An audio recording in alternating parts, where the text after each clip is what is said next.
watching Rise and Shine in HD.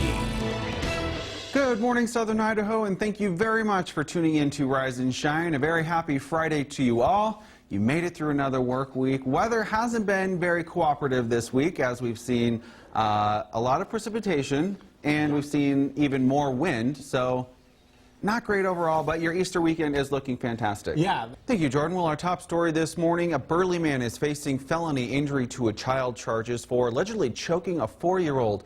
According to Lieutenant Kevin Horak, 29-year-old Miguel Escobedo choked and hit his girlfriend's son. When the mother got home from work earlier this week, she noticed her son had a fat lip. Upon further review, she discovered the boy had marks all over his body. Officials working on CSI's Cheney Drive project say great news is ahead for us as North College Road should be ready to reopen on Saturday. Crews plan on painting traffic lines today and then opening the road to the public on Saturday. Burley Junior High and Hanson Elementary Schools are receiving grants from the Idaho STEM Action Center. The grants will be used to support family-friendly science, technology, engineering, and math events in their communities. The STEM Action Center was created by Governor Butch Otter's office to help reinforce a competitive workforce by having education programs in those areas which align with industry needs. The center has awarded 36 grants of up to $1,000 to educational organizations throughout Idaho. Some exciting stuff going on up in Sun Valley this weekend as the U.S. Alpine Championships are underway, and a pretty sizable crowd showed up yesterday for the Super G races, cheering on the nation's top ski racers and also watching 3 Sun Valley bred skiers compete. Looks like a lot of fun events. Make sure you head up there this weekend. And while we only highlighted 3 of those local skiers, there are 6 in total. All are Sun Valley Ski Education Foundation racers. We'll now take a break from local news this morning and send things back over to meteorologist Jordan Dressman for another look at our forecast and what you should expect as you step out the door this morning. Jordan? Thanks, Jordan. Over in world news this morning, the manhunt continues for 2 men thought to be connected to the deadly bombings in Belgium this week, and family members of missing Americans are still waiting for word on their loved ones.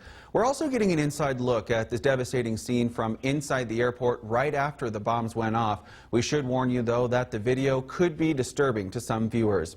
Here's Don Champion with more. Belgian authorities have lowered the country's terror threat level, but do say that there is still another attack that could be likely and very possible. Now here's a look at what's coming up.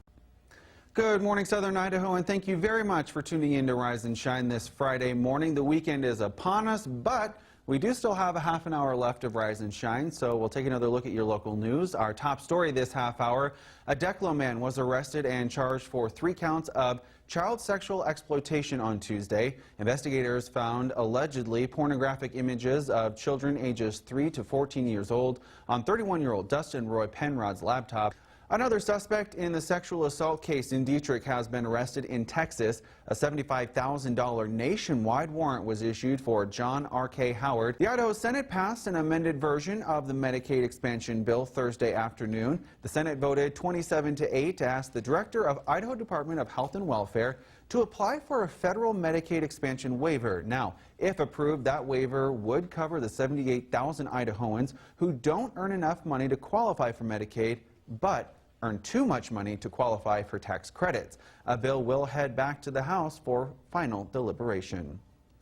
Also in medical news this morning, eating disorders have the highest mortality rate of any mental illness, but thousands of people continue to be denied coverage from their insurance companies. With the Affordable Care Act celebrating its 6-year anniversary this week, our Washington correspondent Kelly Maya reports on the successes and the challenges of the ACA in the treatment of eating disorders and how Congress is stepping in to help.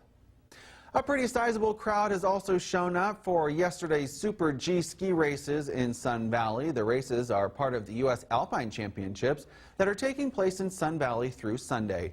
3 Sun Valley Ski Education Foundation alumni are competing in this weekend's events.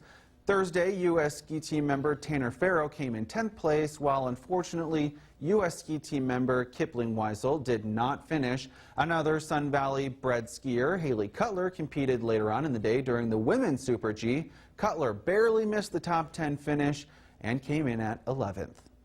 Thanks, Jordan. Moving now to world news this morning. A massive manhunt is still underway in Europe for suspects connected to Tuesday's terror attacks in Brussels. Belgian prosecutors say several people were arrested Thursday following raids around the country's capital. A French official says raids outside of Paris disrupted a planned terror attack in its advanced stages. Pope Francis leads millions of Christians around the world observing Christ's crucifixion on this Good Friday. On Holy Thursday, the Pope washed and kissed the feet of refugees of different faiths from outside of Rome. The Pope will celebrate Mass in St. Peter's Square on Easter Sunday. And back here in national news, on the campaign trail, Donald Trump and Ted Cruz continue to exchange jabs over their wives. On Thursday, the Texas senator warned Trump to leave his wife alone after the GOP frontrunner retweeted an image of her next to a picture of his own wife. In an appearance on Jimmy Kimmel last night, Democratic frontrunner Hillary Clinton said she looks forward to debating Trump to see where he stands on certain issues. The saying always goes, winter comes in like a lion and goes out like a lamb. But this year, nature didn't play by the normal rules, unleashing some wild weather across the Rockies and into the heartland. Reed Binion has that story.